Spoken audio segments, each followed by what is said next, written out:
여러분, 제가 아는 한 청년의 이야기입니다. 이 청년이 몇 년을 정말 열심히 준비했어요. 학점 관리도 하고 자격증도 따고 면접도 몇 번이나 보고 떨어지기를 반복했지만 포기하지 않았습니다. 그리고 결국 취업을 이루었어요. 그런데 얼마 뒤에 저를 찾아와서 이렇게 말하더라고요. 목사님, 취업만 되면 다 될 줄 알았는데요, 이제 무엇을 해야 될지 모르겠어요. 여러분, 이 청년이 왜 이렇게 말했을까요? 다른 이유가 아니죠. 이 청년에게 이 취업이 도착지였기 때문입니다. 취업만 하면 된다, 딱 거기까지만 생각했어요. 사실 우리의 교육이 그렇게 가르칩니다. 대학만 가면 된다. 우리 학생들, 중고등학생들 그렇게 이야기하잖아요. 또 남들이 좋다고 하는 직장에 취업만 하면 된다, 이렇게 우리 사회는 이야기합니다. 그런데 막상 도착해 보니까 그 다음이 보이지 않습니다. 목표가 사라지니까 살아가는 이유까지 사라져 버립니다. 여러분, 우리는 어떻습니까? 비슷하지 않습니까? 이상하게 주일 저녁만 되면요, 마음이 무거워집니다. 아, 내일 또 출근이구나. 직장 가면 또 어떻습니까? 항상 반복했던 일을 하지요. 어제 했던 일 오늘 하고 또 내일 또 할 겁니다. 또 퇴근해서 돌아오면 어때요? 하루가 지나가요. 이렇게 한 주가 지나고 한 달이 지나고 어느새 몇 년이 지나갑니다. 그러다 문득 이런 생각이 들어요. 내가 지금 뭐 하고 있지? 내가 이 일을 계속하는 게 맞나? 나도 모르게 이런 매너리즘에 빠집니다. 그래서 그럴까요? 오랜만에 지인과 만나는 자리에서 서로 인사를 나누는데요, 요즘 어떻게 지내냐고, 어떤 일을 하냐고 묻는데 나도 모르게 말끝을 흐립니다. 왠지 내가 별로 대단한 일을 하는 것 같지 않고요, 그냥 먹고 살려고 하다 보니까 이 일을 내세우기도 어려워요. 여러분, 정말 그럴까요? 하루에 짧게는 8시간, 어떤 분은 10시간 넘게 일하는 이 일이 정말 하나님과 아무 상관없는 일입니까? 내가 이 별것 아니라고 생각하는 이 일을 예수님도 별거 아니라고 말씀하실까요? 오늘 우리는요, 질문을 던져봅니다. 예수님이라면 내 일을 어떻게 보실까? 오늘 말씀을 통해서 그 답을 찾는 우리가 되기를 축복합니다. 여러분, 우리에게는요, 일에 대한 오해가 있습니다. 어떤 오해냐면요, 많은 크리스천들이 일에 대해서 이렇게 생각합니다. 아담이 죄를 지었기 때문에 사람이 평생 땀 흘려서 일을 해야 된다고요. 여러분, 이러다 보니까요, 우리는 나도 모르게 일과 신앙을 분리해서 생각합니다. 교회에서 예배드리고 기도하고 봉사하는 일은 거룩한 일이고 하나님의 일 같습니다. 그런데 회사에서 하는 일, 물건을 팔고 집에서 청소하고 아이를 돌보는 일은요, 그냥 먹고 살기 위한 세상 일 같아요. 그리고 목사와 선교사는 하나님이 부르신 사람이고 나는 그냥 왠지 일반 직장인 같습니다. 여러분, 정말 그렇습니까? 하나님도 우리의 삶을 이렇게 나누실까요? 오늘 본문 다시 한번 보기를 원합니다. 오늘 본문 마가복음 6장 3절을 보면요, 예수님의 직업이 나옵니다. 무엇입니까? 목수셨어요. 목수. 고향 사람들은요, 예수님을 목수 예수로 기억합니다. 그래서 예수님이 정말로 회당에서 그 은혜와 놀라운 능력을 행해도 어떻게 해요? 사람들이 알아보지 못합니다. 그런데 여러분, 이 말씀을 묵상하다 보면요, 우리는 한 가지를 알게 되지요. 예수님도 일하는 삶을 사셨다라는 거예요. 무려 30살이 될 때까지, 30살이 되실 때까지 일하면서 사셨습니다. 여러분, 이게 무엇을 의미해요? 예수님도 일하며 사는 삶을 잘 알고 있다라는 거예요. 심지어 우리에게 맡겨진 이 일을요, 예수님은요, 하찮게 보지 않으십니다. 그래서 예수님도요, 이 일을 감당하세요. 그렇다면 성경에서 이 일이 시작된 곳이 어디일까요? 우리 함께 창세기 2장 15절 말씀 같이 읽도록 하겠습니다. 여호와 하나님이 그 사람을 이끌어 에덴 동산에 두어 그것을 경작하며 지키게 하시고. 아멘. 여러분, 이 말씀이 어디에서 나옵니까? 질문해 볼게요. 아담이 죄를 짓기 전일까요? 지은 후일까요? 짓기 전입니다. 3장의 죄를 짓지요. 그러니까 여러분 뭐예요? 아담이 타락하기 전에 이미 일을 하나님이 맡겨 주셨어요. 그러니까 이 일은요, 형벌이 아니라 하나님이 맡겨주신 사명이라는 겁니다. 자, 구체적으로 어떤 사명이에요? 15절 말씀 다시 한번 보여주실래요? 자, 어떤 일입니까? 시작. 경작하며 지키게. 자, 경작하며 지키는 것이 여태에 맡겨진 일이에요. 먼저 경작하며라는 말은요, 히브리어로 아바드라는 말입니다. 따라해 볼까요? 아바드. 이게 어떤 뜻이냐면요, 일하다, 섬기다라는 뜻입니다.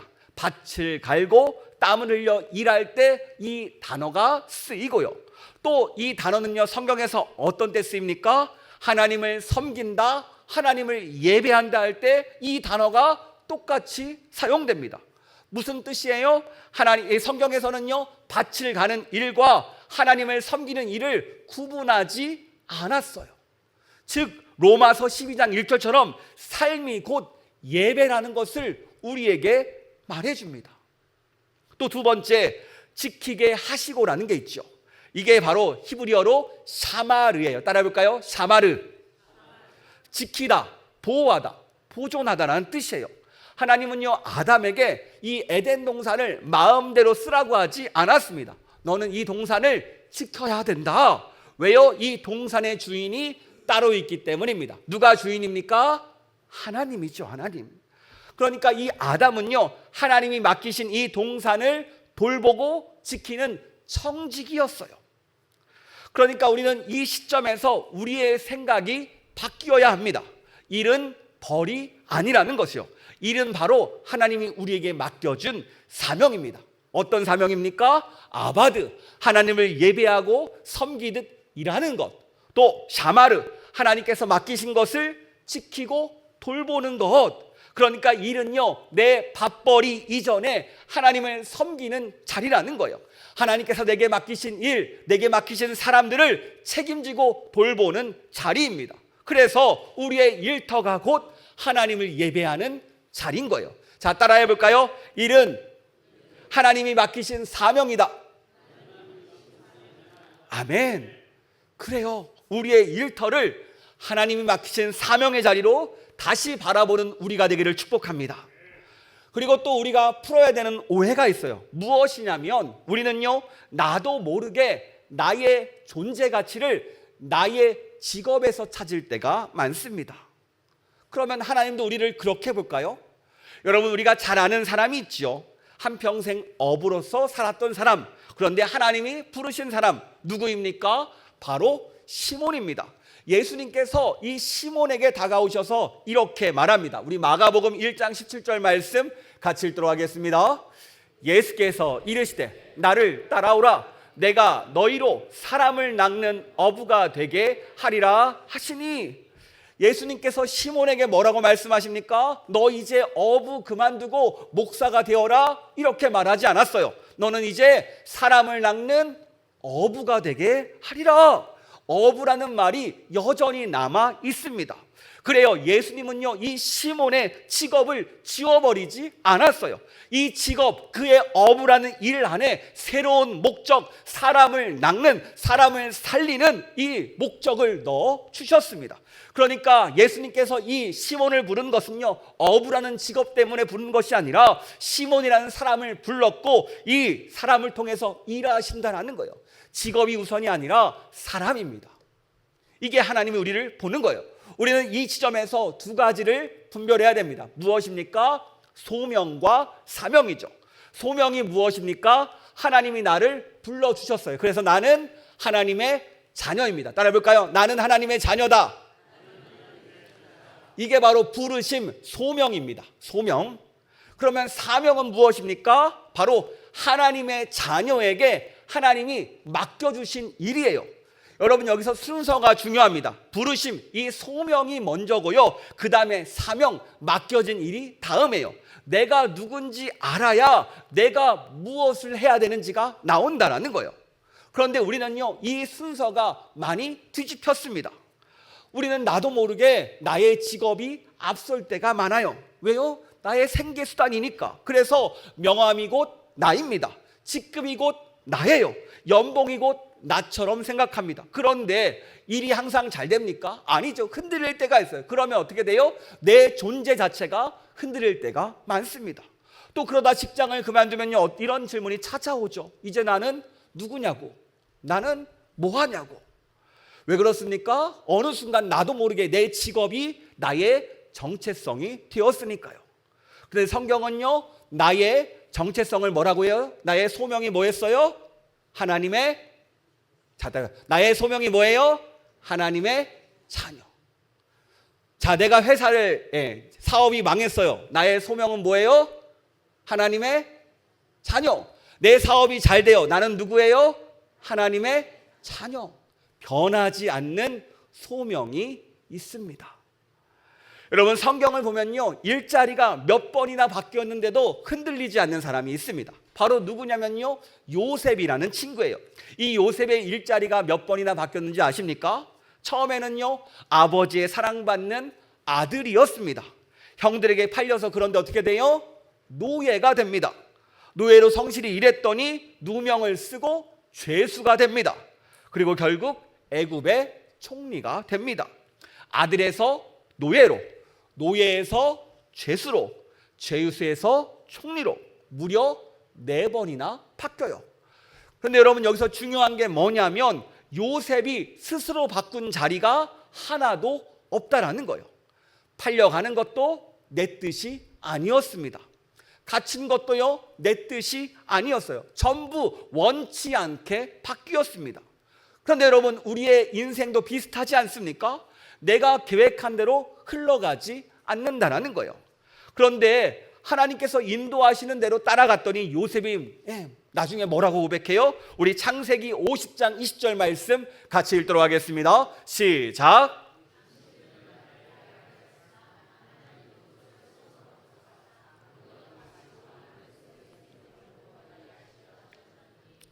아멘. 그래요.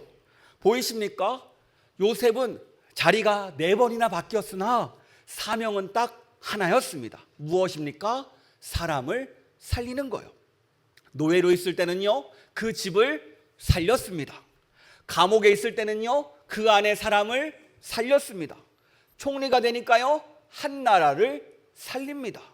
그래요. 우리의 일자리, 이 직업이라는 것은요, 언제든 바뀔 수 있습니다. 내 뜻과 상관없이 바뀔 수 있어요. 어떤 때는 직장에서 사람을 섬기고, 어떤 때는 가정에서 가족을 돌보고, 어떤 때는 은퇴한 뒤에 누군가를 세워주는 일을 맡을 수도 있습니다. 이렇게 자리는 달라질 수 있어요. 맡겨진 일도 달라질 수 있습니다. 그런데 변하지 않는 것이 있어요. 무엇입니까? 바로 사명이라는 거예요. 내가 해야 될 일은 한결같습니다. 아바드, 샤마르, 하나님을 예배하며 사람을 섬기고 돌보고 세워주는 사람, 그러니까 사람을 살리는 길은요, 변치 않아요. 그래서 나의 직업이 예상치 못하게 변할지라도 우리는 무너지지 않습니다. 왜요? 내가 할 일, 나의 사명은 똑같으니까요. 비록 위치가 변할지언정 내가 할 역할은 동일하다라는 거예요. 사람을 살리는 길이요. 그런데 이 사명은요, 내가 직장이 있어야만 감당할 수 있는 게 아니죠. 지금 일을 쉬고 있는 분들도, 은퇴하시는 분들도, 집에서 가족을 돌보는 분도, 우리 공부하는 학생들까지도 동일합니다. 지금 서 있는 자리, 지금 오늘 이 자리가 하나님이 부르신 자리고 나에게 맡겨주신 자리라는 거예요. 자, 따라해 볼까요? 직업은 바뀌어도 사명은 바뀌지 않는다. 아멘. 자, 그렇다면 여러분, 사명을 따라 산다는 것은 무엇일까요? 성경을 보면요, 계획을 아주 잘 세운 사람의 이야기가 나옵니다. 우리 야고보서 4장 13절 말씀 같이 읽겠습니다. 들으라, 너희 중에 말하기를 오늘이나 내일이나 우리가 어떤 도시에 가서 거기서 1년을 머물며 장사하여 이익을 보리라 하는 자들아. 여러분, 이 사람의 계획 얼마나 철저합니까? 언제 갈지, 어디로 갈지, 얼마나 머물지, 무엇을 팔지, 무엇을 이익을 남길지 철저하게 계획을 했습니다. 빈틈없이 준비했어요. 정말 그대로 하면요, 뭐든지 잘 될 것 같습니다. 그런데 야고보는요, 그 다음 절 14절에서 뭐라고 합니까? 우리 빨간 글씨만 같이 읽겠습니다. 내일 일을 너희가 알지 못하는도다. 그래요. 우리는요 다 좋은데 내일 일을 알지 못해요. 이렇게 갑자기 비가 쏟아올지도 모르겠고요. 또 갑자기 전쟁이 날지도 모르겠고요. 천재지변이 날지 모릅니다. 내일 일을 우리는 알 수 없어요. 최근에 좋은 예가 있죠. 예전에 미국에서 3, 4년 전에 이런 말이 있었습니다. 미국 명문대 컴퓨터 공학과에 입학하면 그 졸업한 다음에는 무조건 연봉이 최소 10만 달러 이상이고 취업이 100% 보장된다. 그리고 당시 우리나라에도 코딩 열풍이 불었죠. 수많은 인재들이 이 말을 듣고요 컴퓨터 공학과에 들어갔습니다. 그래, 지금 열심히 코딩을 배우면 4년 뒤 내 미래는 확실해질 거야.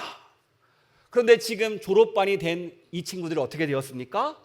AI가 나오고 인공지능이 보편화되면서 기업들은요 신임 개발자들을 뽑지 않습니다. 오히려 기존 개발자들도 줄고 있죠. 결국 이 미국의 컴퓨터공학과 실업률은요 올라갔습니다. 그런데 우리나라는요 놀라운 일이 벌어졌어요. 몇 년 전까지 정말로 인기 없는 학과가 있었습니다. 외면받던 학과가 있어요. 계속 미달이었어요. 그런데 어느 순간 이 학과가 무려 한 지방대에서 30대 1까지 치솟았대요. 여러분 어떤 과일까요? 철학과. 이유가 무엇입니까?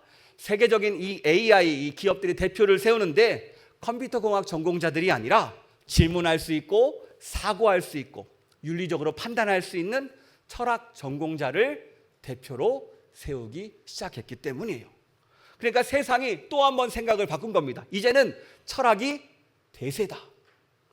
자, 여러분 물어볼게요. 그럼 4년 뒤에 어떻게 될까요? 어떻게 알아요? 판이 또 바뀔 겁니다. 이렇게 우리는요 시대의 흐름 속에서 계속 왔다 갔다 하면서 유행을 쫓습니다. 문제는 우리 크리스천들도 똑같이 반응한다는 거예요. 그런데 여러분 우리에게는요 하나님의 부르심이 있죠. 그리고 우리에게 맡겨진 사명이 있습니다.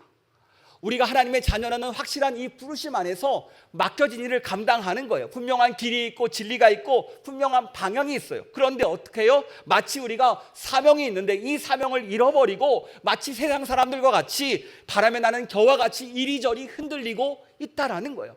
그렇다면 어떻게 해야 됩니까? 야고보서 4장 15절에 이렇게 말합니다. 우리 같이 읽도록 하겠습니다. 너희가 도리어 말하기를 주의 뜻이면 우리가 살기도 하고 이것이나 저것을 하리라 할 것이거늘. 여러분 13절과 15절의 차이가 보이십니까? 13절에서는요 모든 계획을 사람이 다 정합니다. 15절도 비슷해요. 모든 계획을 다 정하는 것 같아요. 그런데 그 계획 앞에 한마디를 붙입니다. 무엇입니까? 주의 뜻이면. 주의 뜻이면. 그러니까 여러분 이 말씀은요 우리에게 계획을 하지 말아라 이 말이 아니에요. 계획 앞에 하나님을 두라는 겁니다. 여러분 우리가 잘 아는 사도 바울 있지 않습니까? 이 사도 바울도요 완벽한 선교 계획을 세웠습니다. 아시아로 갈 계획이었고요, 기도하면서 준비했고요, 벳사까지 일정까지 다 완벽하게 준비했습니다. 그런데 하나님께서 마지막 순간 뭐라고 하십니까? 아니다, 길을 막으세요. 그리고 환상을 보여주십니다. 마게도냐 사람이 나타나서 이렇게 말해요. 우리에게 와서 우리를 도와라. 그래서 바울이 어디로 갑니까? 아시아가 아니라 유럽으로 갑니다. 하나님께서 이 바울의 계획을 트셨어요. 바울은 자신의 계획이 막혀도요 낭망하지 않아요. 왜요? 할 일은 똑같으니까요. 그리고 막는 것도 하나님의 뜻이니까요. 그래서 어떻게 합니까? 유럽으로 향해서 교회를 유럽에 세우죠. 마찬가지입니다. 하나님은요 우리를 통해서 이루시려는 하나님의 계획이 있습니다. 이 계획이 뭐예요? 다른 게 이 사명을 감당하는 것, 사람을 살려내는 것, 이것은 변치 않는다는 거예요. 그리고 게다가 오늘이라는 이 시점은요 우리의 인생의 종착지가 아닙니다. 목적지가 아니에요. 경유지일 뿐입니다. 그냥 한 곳 한 곳 한 곳 우리는 계단 밟듯이 이곳 저곳을 건너가고 있어요. 언제까지 건너가야 됩니까? 주님 만나는 그날까지 건너가야 돼요. 우리는요, 이 직업과 사명을 이 지점에서 구분할 줄 알아야 됩니다. 직업이 무엇입니까? 내가 무엇을 먹고 살 것인지 안정과 이익을 추구하는 것을 직업이라고 이야기해요. 그럼 사명은 무엇입니까? 바로 어떻게 하나님 나라를 세울 것인가, 어떻게 사람을 살려낼 것인가, 이 질문을 던지며 살아가는 사람이에요. 여러분, 성경은 분명하게 말합니다. 우리는 직업을 따라가는 사람이 아니라 사명을 따라가는 사람이라고요.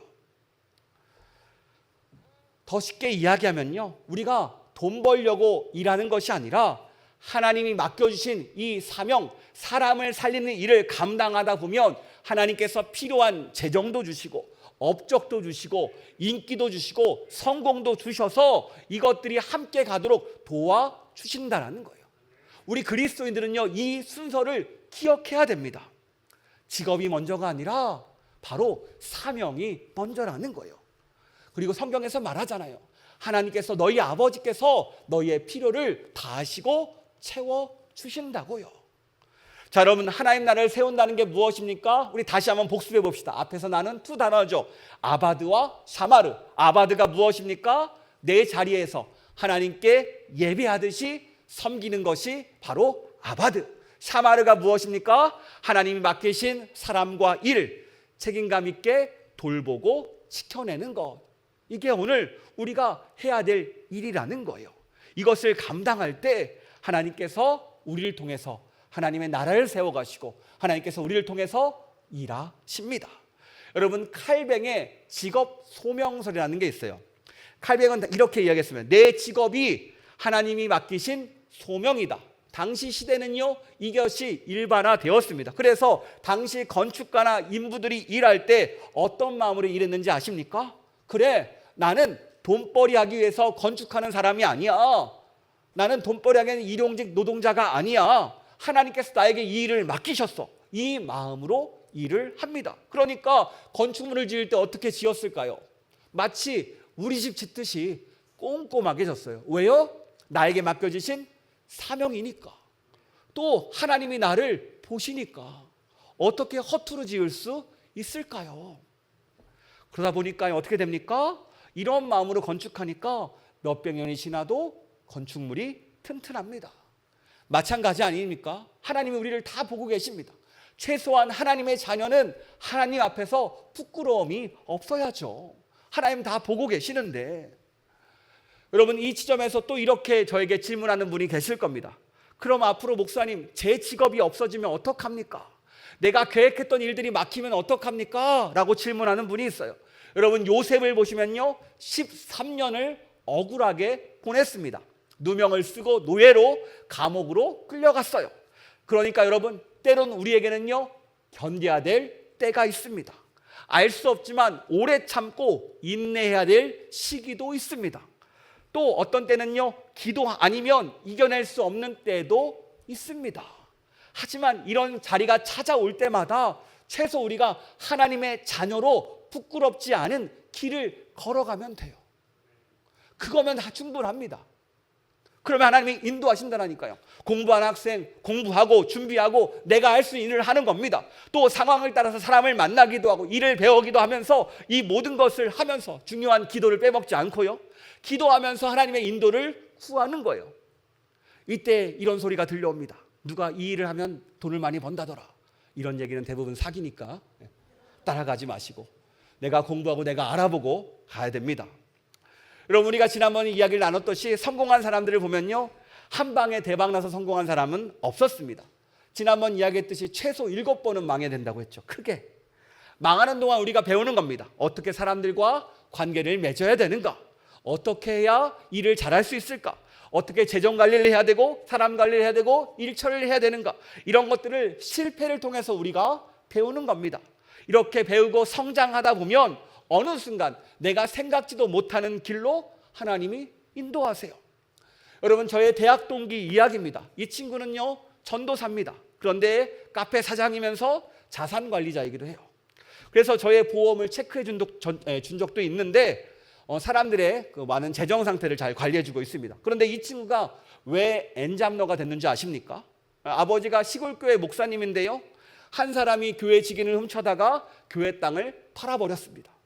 사기꾼에게 당했죠.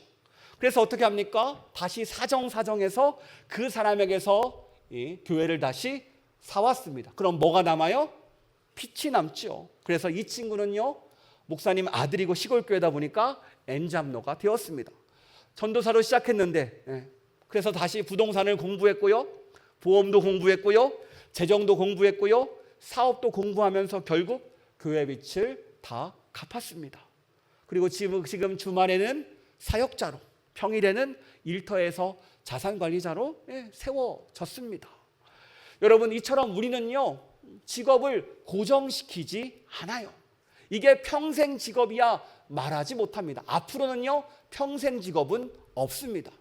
그리고 한 가지 일만 할 수도 없습니다. 최소 우리는 모두 엔잡러가 되어야 된대요. 3-4개를 해내야 된대요. AI 시대가 오니까 어떻게 돼요? 일이 줄어들 줄 알았는데 한 사람이 일을 더 많이 해야 됩니다. 이게 지금 우리 시대가 가고 있는 길이에요. 오늘 야고보서 말씀을 보면요, 주의 뜻이면 이것도 하고 저것도 해야 된다고 했잖아요. 직업은요, 바뀔 수 있어요. 언제든 바뀔 수 있어요. 우리는 이 직업에 매여 있으면 안 된다는 겁니다. 그러나 분명한 것은요, 어떤 직업에 있든지 어떤 자리에 있든지 사명은 바뀌지 않는다는 거예요. 사람을 살리는 것, 삶의 자리에서 하나님 나라를 세우는 이 사명은 항상 같습니다. 그래서 우리는요, 빠르게 적응할 수 있는 거예요. 자리만 바뀌었지 할 일은 변하지 않았습니다. 자, 따라해 볼까요? 나는 하나님 나라를 세우는 사람이다. 아멘. 우리는 앞으로 한 번도 가보지 않은 길을 걸어갈 겁니다. 새롭게 적응해야 되고 새롭게 환경에 여러 가지 상황에 계속해서 우리는 부딪혀야 돼요. 그럴 때마다 여러분 기억하시기 바랍니다. 사명은 한결같습니다. 변치 않아요. 여러분, 이것을 기억하면요, 우리는 그 어떤 순간도 넉넉하게 이겨낼 수 있습니다. 그런데 여러분, 솔직히 말하면요, 직업이 아니라 이 사명을 쫓아가는 삶은요, 결코 쉽지 않습니다. 하나님, 이제부터 내 일터를 예배의 자리로 여기겠습니다. 주님의 뜻이면 내 계획이 아니라 아버지께서 인도하신 대로 가보겠습니다. 하나님 나라, 사람을 살리는 일, 사람을 도우며 살겠습니다. 정말로 이 예배 시간에는요, 할 수 있을 것 같아요. 그런데 막상 월요일에 출근하면요, 나도 모르게 사람들의 눈치를 보고 있습니다. 또 돈을 보고 계산하고 있습니다. 내 계획이 틀어지면 또 불안합니다. 자꾸 나도 모르게 옛사람으로 돌아가는 게 우리의 모습이에요. 이런 우리에게 무엇이 필요합니까? 복음이 필요해요. 여러분, 예수님의 직업은요, 목수였습니다. 그런데 마지막에 하신 일은 무엇입니까? 십자가예요, 십자가.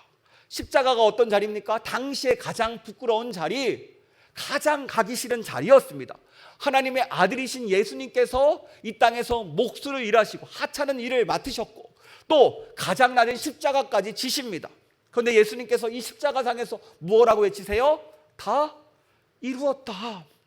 예수님의 직업도 계속 바뀌셨습니다. 목수에서 선생으로, 선생에서 십자가로. 그런데 사명은요, 한결같아요. 아버지의 뜻을 이루어내는 것, 사람을 살리는 것, 우리를 구원하는 것이 바로 예수님의 사명이었습니다. 그리고 예수님께서 이 십자가에서 무엇을 여셨습니까? 하나님 나라를 여셨지요. 하나님 나라는요, 우리가 만드는 게 아니에요.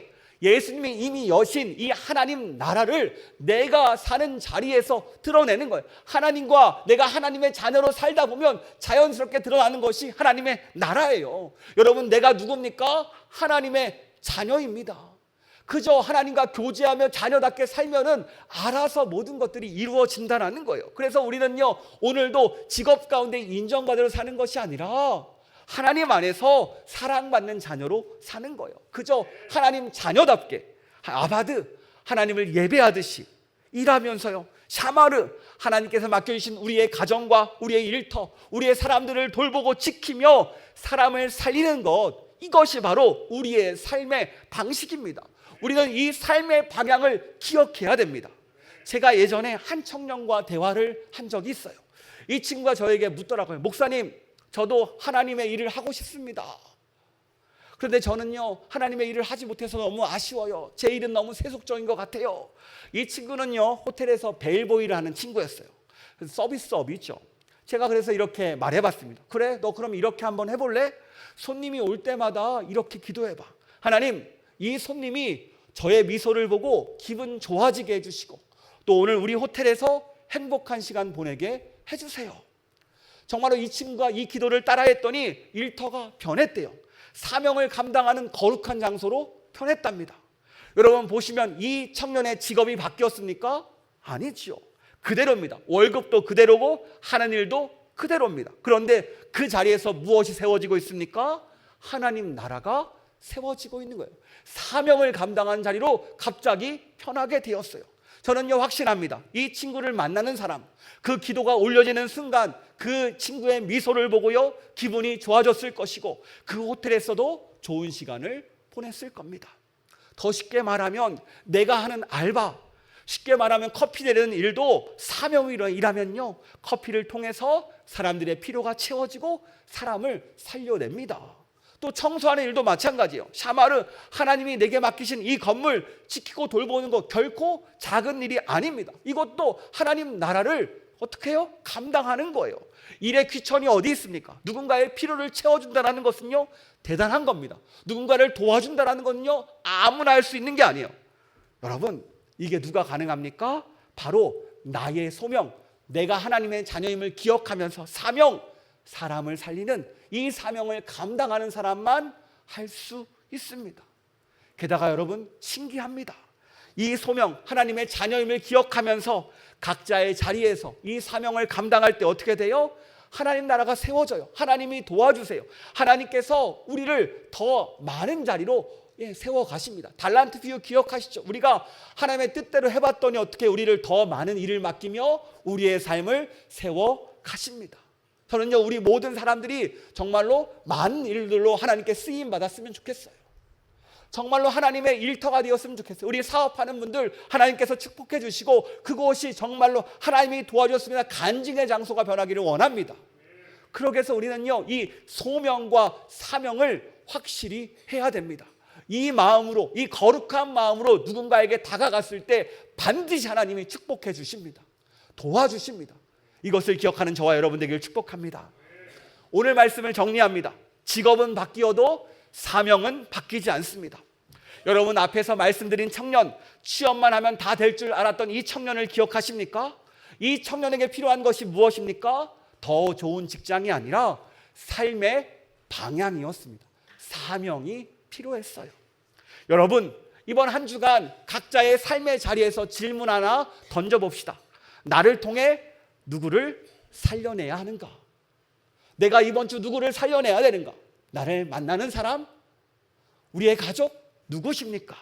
이 질문에 답이 생기면요 내가 하는 일의 의미가 달라집니다. 같은 자리인데 같은 일인데 전혀 다른 일이 되는 거예요. 그리고 내일 아침 출근하면서 이렇게 고백했으면 좋겠습니다. 하나님, 저는 하나님의 맡겨주신 사명 감당하러 갑니다.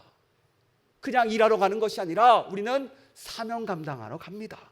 컴퓨터 자판을 두드리던, 물건을 파든, 운전을 하든, 아이를 돌보던, 부엌에서 음식을 만들던 그 모든 순간이 사명을 감당하는 시간, 하나님 나라를 세우는 시간입니다. 이것을 기억하며 이 은혜를 붙들고 한 주를 살아내는 저와 여러분 되기를 주님의 이름으로 축복합니다.